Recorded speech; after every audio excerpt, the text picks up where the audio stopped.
Humanity VOH. Watu wengi wameshapona traumatisme, stress kweli kweli.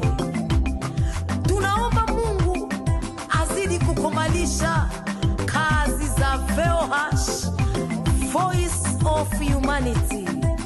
Na pia tunaomba kwa yeyote mwenye roho nzuri ya kusaidia VOH kusudi iendeleshe kazi zake vizuri. Karibu kusaidia VOH.